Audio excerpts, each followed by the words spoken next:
మాజీ ముఖ్యమంత్రి జగన్మోహన్ రెడ్డి గారు చెప్తే గానీ ఏ పని చేయనంటున్నా చంద్రబాబు నాయుడు గారు ఏంటి వింటానికి కొంచెం షాకింగ్ ఉంది కదా.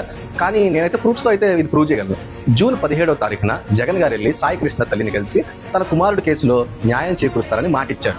ఆ తర్వాత జూన్ 18వ తారీఖునే చంద్రబాబు నాయుడు గారు వెళ్ళి సాయి కృష్ణ తల్లిని కలిశారు. అండ్ మరో విషయం ఏంటంటే జూన్ 18వ తారీఖు అంటే జగన్ గారు మాటిచ్చిన తర్వాత రోజే సాయి కృష్ణ విషయంలో సిఐ నాగరాజ్ మీద ఎఫ్ఐఆర్ అయితే ఫైల్ అయింది.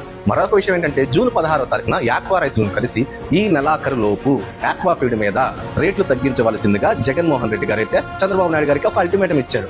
ఆ తర్వాత జూన్ 18వ తారీఖునే యాక్వా ఫీడ్ మీద ₹4 రేటు తగ్గిస్తున్నట్టు కూడా చంద్రబాబు నాయుడు గారి గవర్నమెంట్ అయితే అనౌన్స్ చేసింది. ఇంక ఇదంతా ఇలా ఉంటే నిన్న జూన్ 22వ తారీఖున ఎఫ్ఐఆర్ ఫైల్ చేసి 5 రోజులు అయినప్పటికీ కూడా ఇప్పటికి కూడా సిఐ నాగరాజ్ అరెస్ట్ ఎందుకు కాలేదని జగన్ గారు అయితే చంద్రబాబు నాయుడు గారిని సోషల్ మీడియా ద్వారా అయితే ప్రశ్నించారు.